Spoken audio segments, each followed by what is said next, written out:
प्रिय मित्रों, नमो नमः। संस्कृत कौमुदी में आप सभी लोगों का स्वागत है। मित्रों, शाम के 7:30 बज चुके हैं और प्रतिदिन की भांति चलिए हम लोग अपना अध्ययन प्रारंभ करते हैं। तो मित्रों, हम लोग एलटी के पाठ्यक्रम के अनुसार लघु सिद्धांत कौमुदी से समास प्रकरण का अध्ययन कर रहे हैं और इस समय समास प्रकरण के अंतर्गत द्वंद्व समास का अध्ययन चल रहा है। तो आप लोग अपनी पुस्तक लघु सिद्धांत कौमुदी और अपने नोट्स लेकर के बैठ जाइए और चलिए हम लोग अध्ययन प्रारंभ करते हैं। तो मित्रों, हम लोग कल की कक्षा में द्वंद्व समास के अंतर्गत 3 सूत्रों का अध्ययन कर चुके हैं। पहला चार्थे द्वंद्व, दूसरा राजदंतादिषु परम और तीसरा द्वंद्वे भी, है ना। यह 3 सूत्रों का अध्ययन हम लोग कर चुके हैं। अब चौथा सूत्र है जो द्वंद्व समास में, वह है अजादिदंतम अर्थात अजादियदंतम। ठीक, तो देखते हैं मित्रों, यह सबसे पहले कैसा सूत्र है? तो विधि सूत्र है। ठीक, किसका विधान करता है? तो देखिए, यह कह रहा है कि अजादि अदंतम, पूर्व में विधान पूर्व होने का विधान करता है। इसके लिए 2 कंडीशन रखता है। पहला कहते हैं अजादि अर्थात ऐसा शब्द जो अच आदि हो, अर्थात जिसके अच जो है जिसके आदि में हो, जिसके आदि में अच हो, यह पहला कंडीशन। दूसरा कंडीशन कहते हैं अदंतम, अ जिसके अंत में हो। दूसरा कंडीशन रख दिए, अ जिसके अंत में हो। करें ऐसे शब्दों को द्वंद्व समास में पहले रखा जाता है।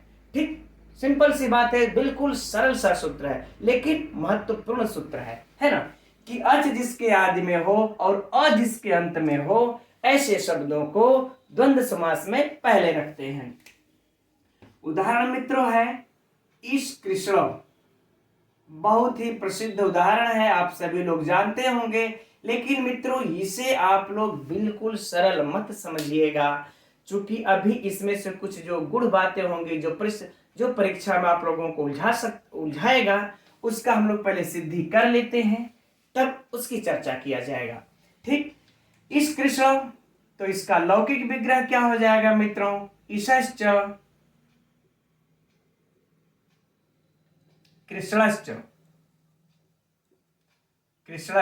ईश, है ना, ईशश्च कृष्णश्च, अर्थात कौन कौन हो जाएंगे? शिव और शंकर, शिव और शंकर। ठीक, 2 लोग हो गए। चलिए, इसका अलौकिक विग्रह देख लिया जाए मित्रों। तो ईशसु,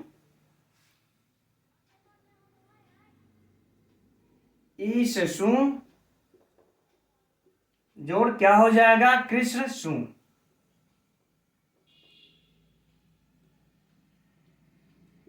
सु। तो हम लोग मित्रों सर्वप्रथम देखते हैं यहां पर किस सूत्र से समास होगा। तो च के अर्थ में है, तो एक ही सूत्र है। मैं बार बार कहते आ रहा हूं कि हम लोगों को द्वंद्व समास में बस एक ही से समास करना है, और बाकी के जितने सूत्र हैं, अब कितने सूत्र ही बचे हैं, इसके बाद बस 4 सूत्र और हैं बस।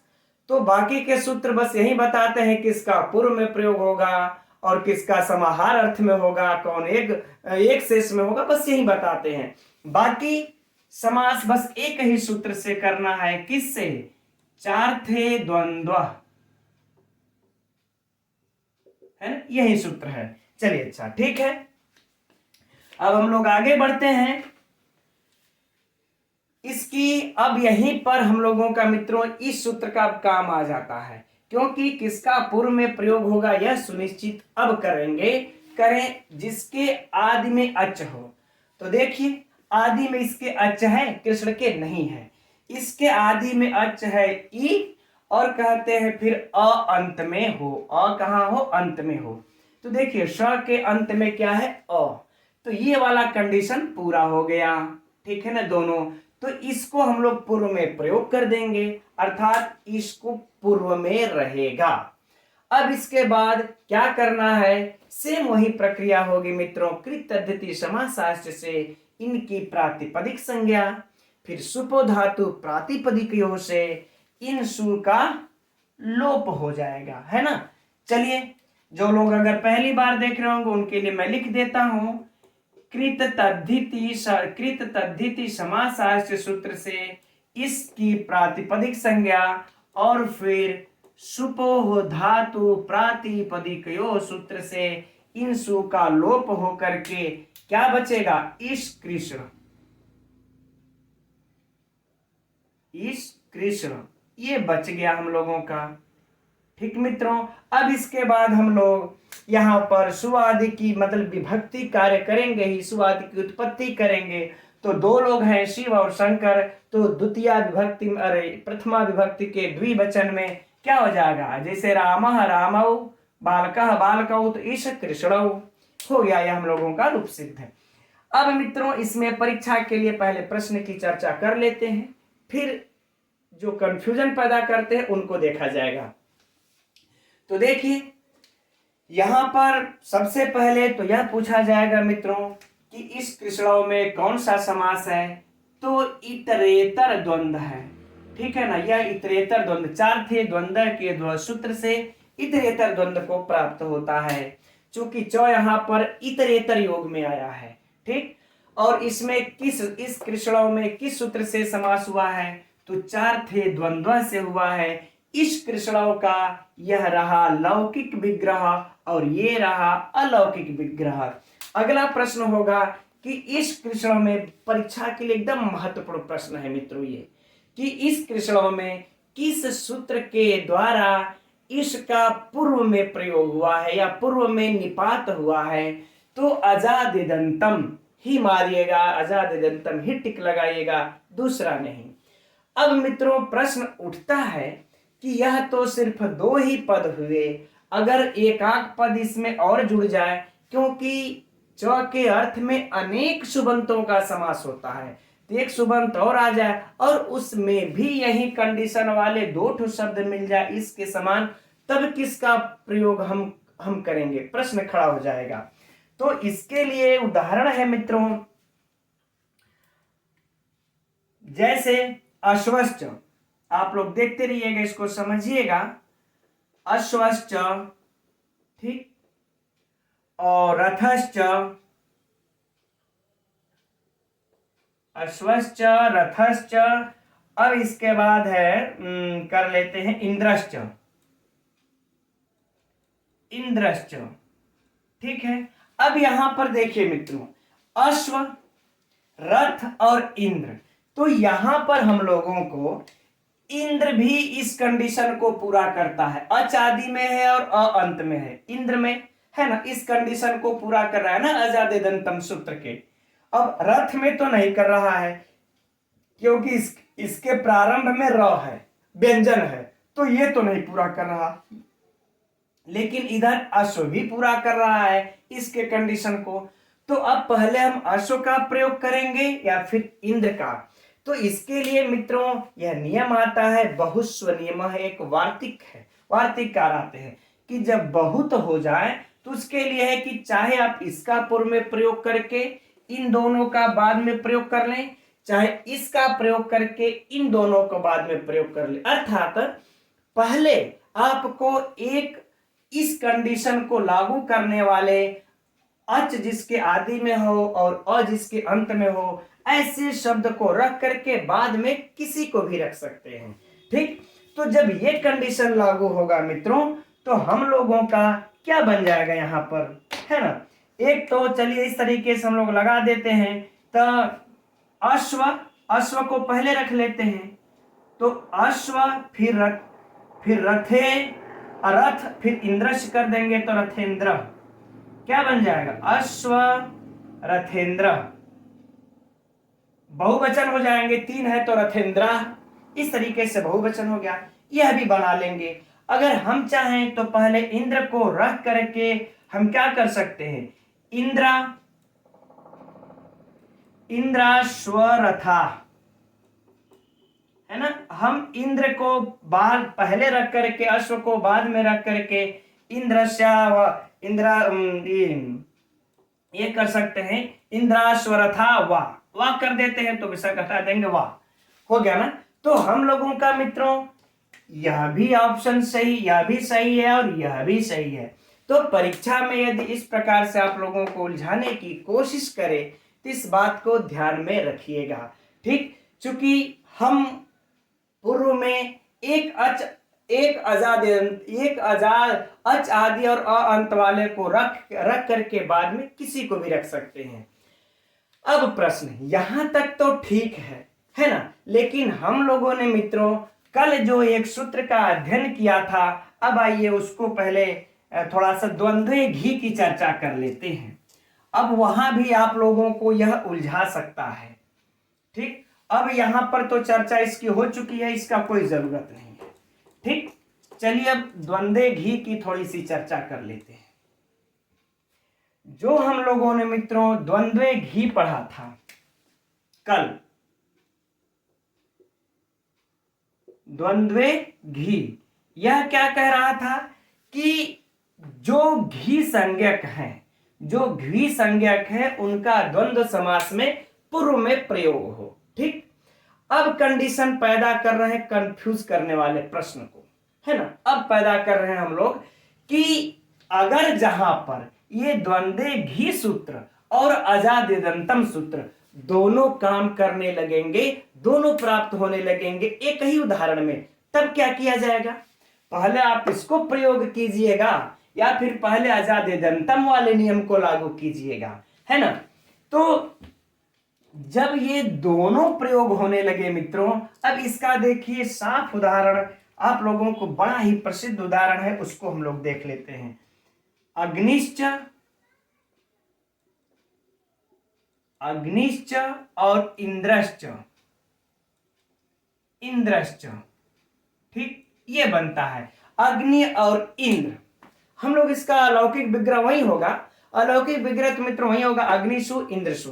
तो उसको क्या लिख करके टाइम पास करना, बस यहीं से समझिए। अब यहां पर जरा देखिए मित्रों आप लोग कि जो ये चीज आया है यहां पर अग्नि घी संज्ञक है, क्योंकि ह्रस्व इकारांत है, तो इसकी यह घी संज्ञा हो गई। ठीक, यह भी हमें प्राप्त हो गया। तो इस द्वंद्वे घी सूत्र के द्वारा इसका पूर्व में प्रयोग होना चाहिए, राइट। अब दूसरा जो प्रश्न आता है हम लोगों का इंद्र। अब इंद्र में देखिए अजादिदंतम वाला हम लोगों का नियम लागू हो रहा है, अच इसके अंत में है और अ भी इसके अंत में है, तो ये दोनों नियम को फॉलो कर रहा है, ये दोनों लागू हो गए। तो अब यहां पर प्रश्न उठता है मित्रों कि हम किसका पूर्व में प्रयोग हम करेंगे, क्योंकि दोनों तो यहां पर नियम दिख रहे हैं। तब मित्रों यहां पर हम लोगों का एक जो सूत्र है महर्षि पाणिनि ने लिखे हैं, वह आता है क्या? विप्रतिषेधे, है ना, विप्रतिषेधे इस सूत्र को आप लोग जानते होंगे मित्रों, विप्रतिषेधे परम कार्यम, इसको आप लोग चाहे तो नोट कर सकते हैं।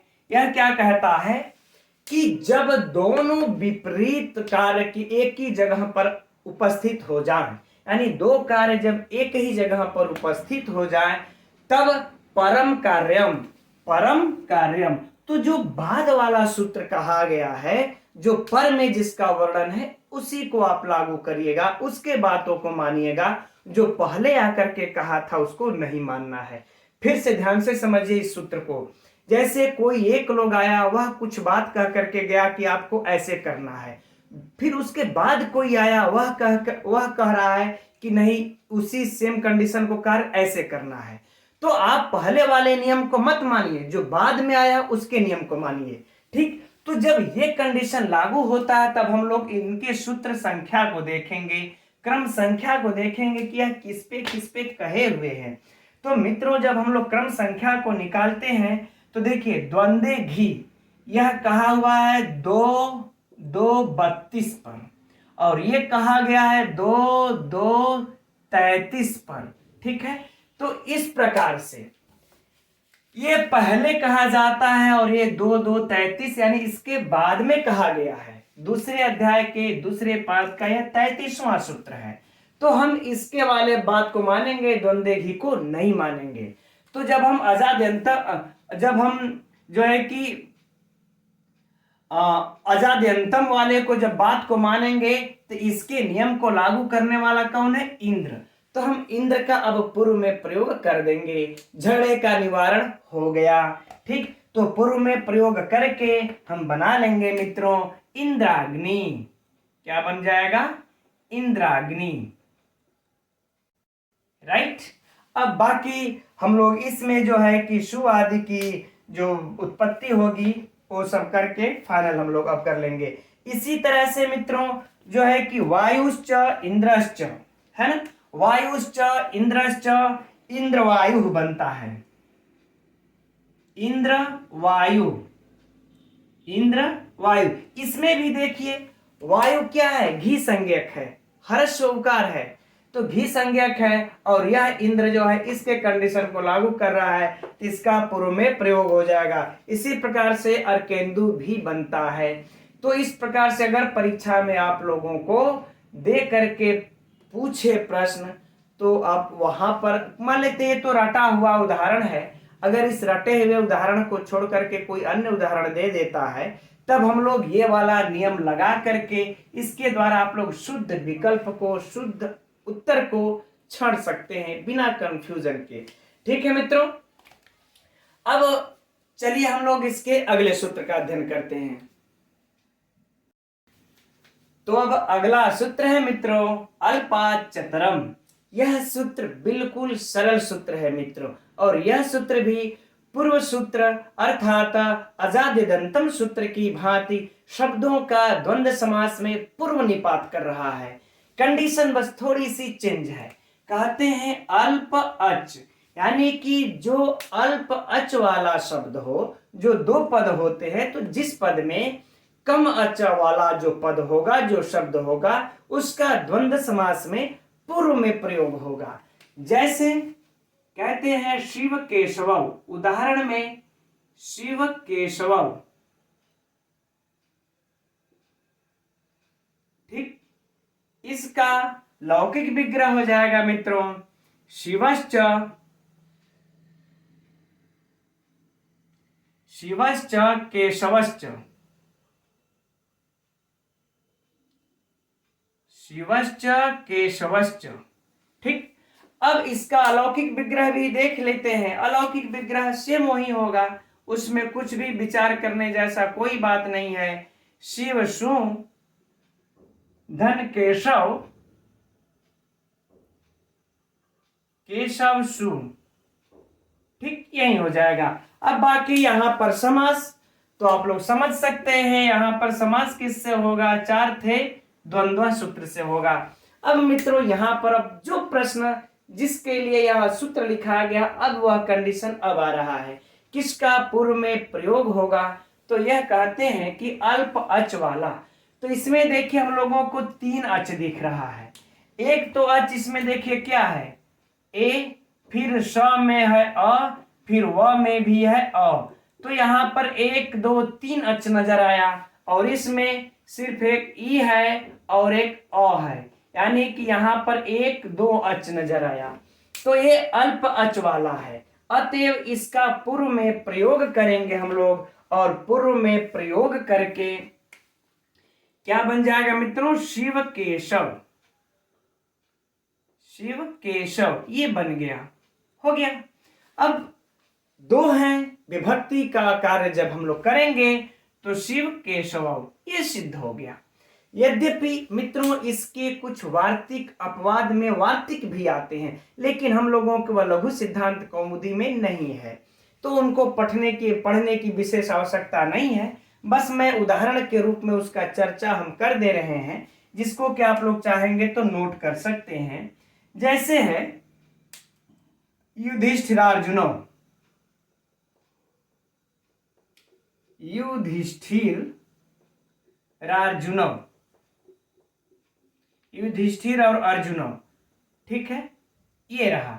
अब यहां पर देखिए मित्रों, जो युधिष्ठिर है इसमें ज्यादा अक्षर है ना, ज्यादा अच है ना, अर्जुन में कम अच है, लेकिन ज्यादा वाले का पूर्व में प्रयोग हुआ है। तो इसके लिए एक वार्तिक आता है भातुर्जायाश्च, है ना। भा क्या है, हाँ यही है, भातुर्जायास जायास भातुर्जायास। चलिए मैं लिख देता हूं, चरण में बिल्कुल स्पष्ट नहीं हो पा रहा है। इस ये वार्तिक है, ये रहा, ठीक।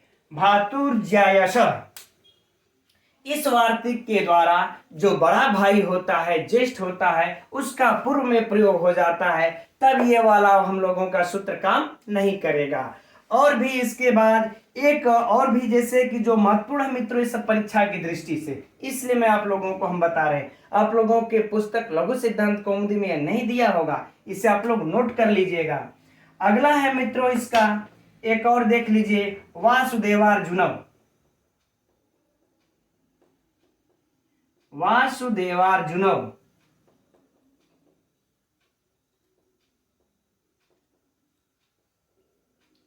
ठीक। ये वाला भी देखिए, वासुदेव और अर्जुन, वासुदेव और अर्जुन है, दो हैं इसमें, ठीक है। वासुदेव में ज्यादा अच्छा है ना, फिर भी इसका पूर्व में प्रयोग हुआ है। और इसके लिए जो वार्तिक कहा जाता है, एक है अभ्यर्थिंचन, अभ्यर्थी अभ्यर्थी अभ्यर्हितंच, अभ्यर्हितंच, है ना। ये वाला वार्तिक से कहता है कि जो लोग पूजनीय होते हैं, जो लोग पूजनीय होते हैं, उनका पूर्व में प्रयोग होता है। तो अर्जुन की अपेक्षा जो वासुदेव हैं, जो कृष्ण हैं, इनका ये पूजनीय है, तो इनका पूर्व में प्रयोग हो जाएगा। तो इस प्रकार से मित्रों और भी जो वार्तिक है, जैसे कि कुछ का सम भी बनता है, लेकिन उसको अध्ययन करने की कोई विशेष आवश्यकता नहीं है। ये दोनों थोड़े से महत्वपूर्ण है, परीक्षा में पूछे जाते हैं, इसलिए मैंने इनको बता दिया। और इनका वार्तिक भी हमने लिख दिया है, अगर आप लोग चाहें तो इस वार्तिक को भी नोट कर सकते हैं। हो सकता है भाई, आजकल तो दिन प्रतिदिन प्रश्न पत्र का जो लेवल है उसको ऊंचा उठा रहा है, तो हो सकता है पूछ दे, ठीक। अब इसमें जो मित्रों परीक्षा के प्रश्न होंगे सेम वही होंगे। और बस इसका जो एक आप लोगों को भयंकर जो प्रश्न बनेगा कि शिव केशव में किस सूत्र से शिव का पूर्व में प्रयोग हुआ है, तो अल्पा चतुरम लिखेगा। और यदि वासुदेवार्जुनों में पूछ दे वासुदेव का किस सूत्र से या वार्तिक से वासुदेव का पूर्व में प्रयोग हुआ है, तो अभ्यर्हितंच लिखिएगा। और यदि पूछ दे युधिष्ठिरार्जुनों में किसमें से युधिष्ठिर का पूर्व में प्रयोग हुआ है, तो क्या लिखेंगे, भातुर्जायास, है ना, जायास, इस वार्तिक को लिखेंगे, राइट। चलिए अब बाकी सब क्वेश्चन वही है, इसमें इतरेतर द्वंद्व समास है। अब चलिए हम लोग मित्रों अगला सूत्र देखते हैं।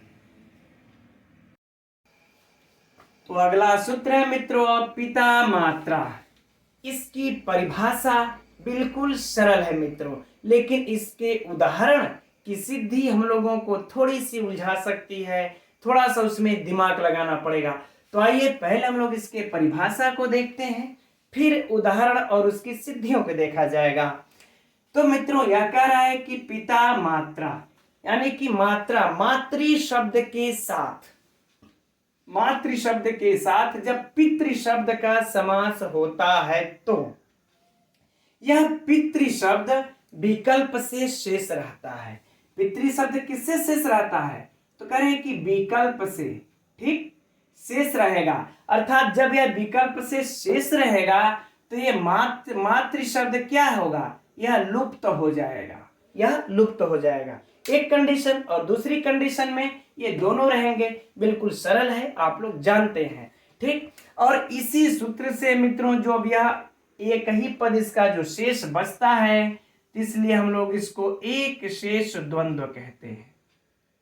क्या कहते हैं, एक शेष द्वंद्व, ठीक। चलिए इसका जो उदाहरण, तो जब विकल्प से होता है, तो विकल्प से होने पर इसका दो उदाहरण बन जाएगा। एक बन जाएगा पितरव,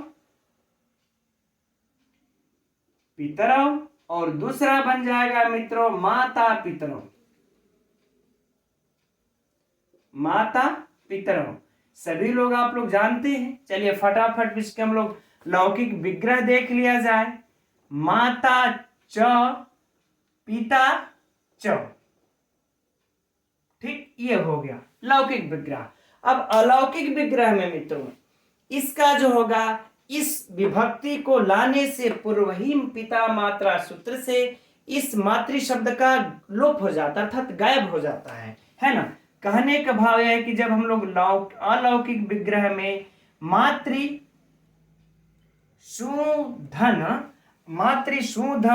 हम लोग पितृशु करेंगे, है ना, पितृशु करेंगे, यह करेंगे इसका अलौकिक विग्रह जब, तो ये वाला इस सूत्र से मातृशु का लोप हो जाता है, तो क्या बचता है, बस पितृशु ही न बचेगा।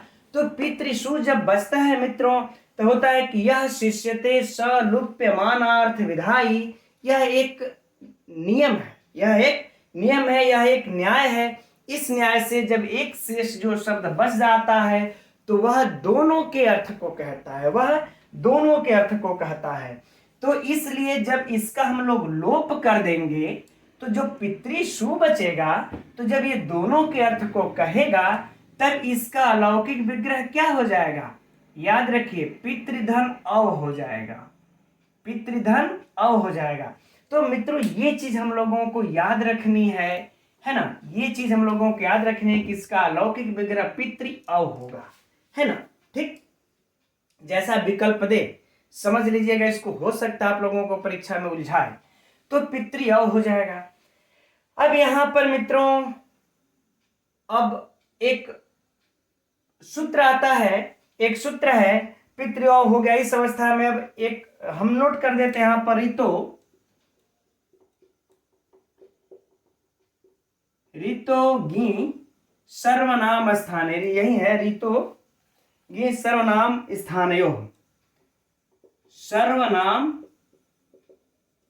स्थानयो, यह सूत्र जब मित्रों आप लोग शब्द रूप की सिद्धि में देखेंगे तो यह है, कहता है कि री शब्द के बाद यदि गी हो या फिर सर्वनाम स्थान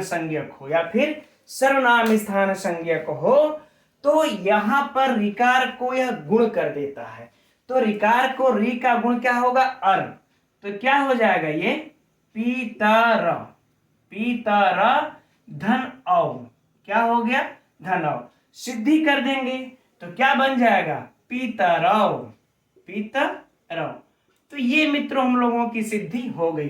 अब बाकी इधर इसके पहले की प्रक्रिया तो आप लोग जान ही रहे हैं, उसमें क्या करना। ठीक, ये जो नया सूत्र था वो हम लोगों ने अध्ययन कर लिया। अब इसके बाद इसका भी हम लोग देख लेते हैं, माता पितरों का ना। अब इसका भी सिद्धि को देख लिया जाए तो इसका सिद्ध लौकिक विग्रह तो यही हो जाएगा मित्रों। अलौकिक विग्रह क्या हो जाएगा, मातृशु धन पितृशु। ठीक, तो यहां पर मित्रों अब एक प्रश्न उठेगा कि किसका पूर्व में प्रयोग होगा, मातृ शब्द का पूर्व में प्रयोग होगा या फिर पितृ शब्द का पूर्व में प्रयोग होगा। तो अभी हम लोगों ने जो वार्तिक अभी हम लोगों ने चर्चा की कि इस वार्तिक की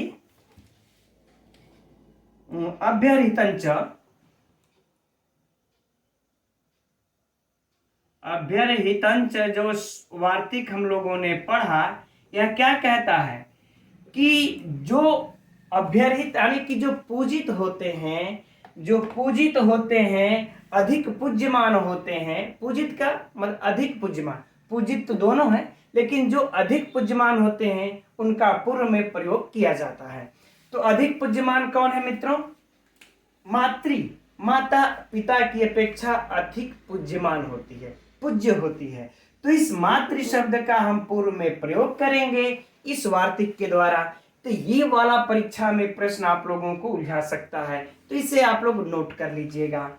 अब बाकी आगे की प्रक्रिया सेम वही होगी, विभक्ति इत्यादि का लोप करके हम लोग पहुंच आते हैं कहां पर, मातृधन पितृ,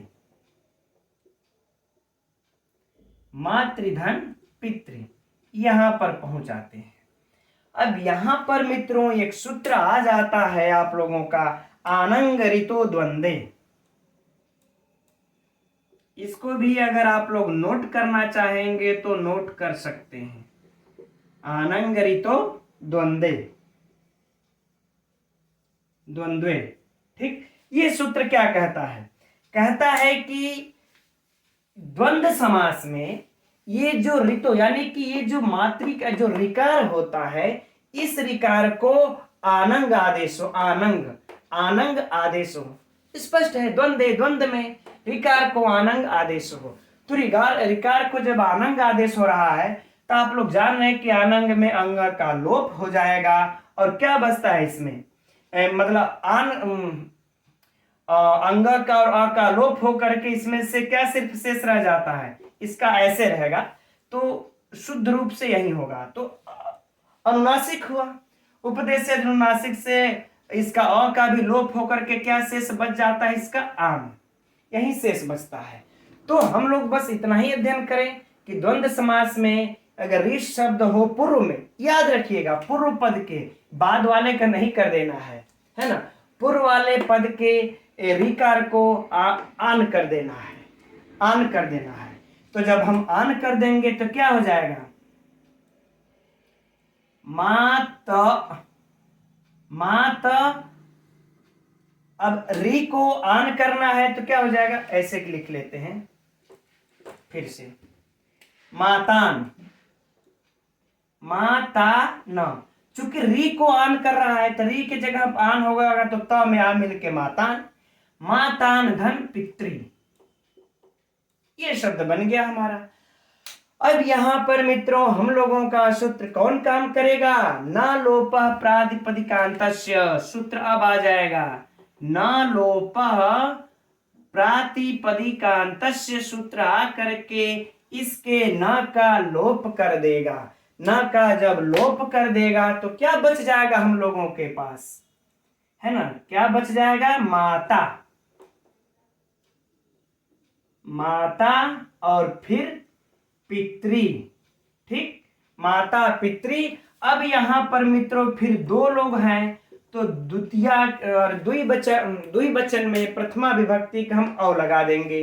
अब जैसे ही औ लगाएंगे तो फिर हमारा यह वाला सूत्र तो काम करबे करेगा। जब पितृधन औ में जो काम किया था, ऋतोंगी सर्वनाम स्थानीय, तब इस अ को परे रहते, चूंकि सर्वनाम स्थान संज्ञक है ना, 5 वाले को तो आप लोग जानते होंगे। तो अब यह जो है कि सर्वनाम स्थान संज्ञक होने के कारण इस रिकार को क्या हो जाएगा, गुण होकर के पितर फिर पितरव बन जाएगा, सेम इसी तरह से।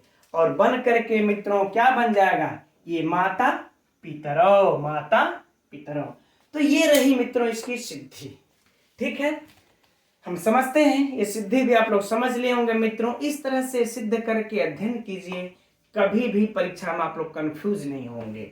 और कहीं भी बैठेंगे मित्रों 4 लोगों के बीच में तो एक अपनी अंदर विद्वत्ता का फीलिंग आएगी, महसूस होगा, और कोई भी चर्चा चलती रहेगी तो हम उसमें चर्चाएं सब कर सकते हैं।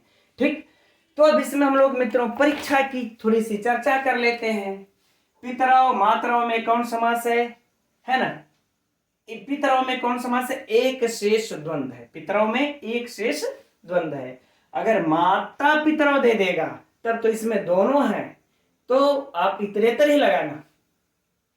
अब इसके बाद इसका लौकिक विग्रह, ये अलौकिक विग्रह। अब इसमें से जो मित्रों यह पितरव में मात्रा शब्द का जो भयंकर प्रश्न है, किस सूत्र से लोप हुआ है, तो इस मात्रा शब्द से लोप हुआ है। ठीक है, इस सूत्र से इसका मातृ शब्द पिता मात्रा शब्द सूत्र से इसमें मातृ शब्द का लोप हुआ है। बाकी ये आनंग ऋतो द्वंद्व आन वाला नहीं पूछेगा, है ना, ये तो मैंने आप लोगों की विद्वत्ता के लिए बता दिया। अब बात आएगी मित्रों ये प्रश्न कि मातृशु और पितृशु में मातृ का पूर्व में प्रयोग किस सूत्र से हुआ है, किस वार्तिक से हुआ है। तो आप लोग इस वार्तिक को मित्रों नोट ही कर लीजिएगा, भूलिएगा मत। यह आप लोगों की पुस्तक में नहीं दिया होगा, जहां तक मैं उम्मीद रखता हूं। अगर दिया है तो बहुत अच्छी बात है, तो इसे आप लोग नोट कर लीजिएगा, इस वार्तिक के द्वारा मातृ का पूर्व में प्रयोग। ठीक है मित्रों, अब द्वंद्व समास में हम लोगों को दो सूत्र और बचते हैं। द्वंद्वश्च प्राणी प्राणी तुर्य सेनांगानम, है ना। सेनांगानाम यह बचता है और एक और बचता है, समाहार अर्थ की बात है दोनों। इन दोनों समाहार सूत्रों को मित्रों हम लोग कल देख लेंगे, और कल के बाद अगर इन दोनों के अध्ययन के पश्चात यदि कल समय मिलता है तो कुछ समासांत प्रत्यय समासांत भी दिया हुआ है समास, उस बहुत ही महत्वपूर्ण, वह भी परीक्षा में बहुत तेज पूछता है, तो उसका भी अध्ययन करके तब फिर इसमें हम लोग लाइव प्रश्नोत्तरी फिर इसका भी किया जाएगा। आप लोगों के लिए प्रश्न तैयार कर रहे हैं हम। ठीक है मित्रों, तो फिर कल मिलते हैं हम लोग 7:30 बजे इसी समय। नमो नमः।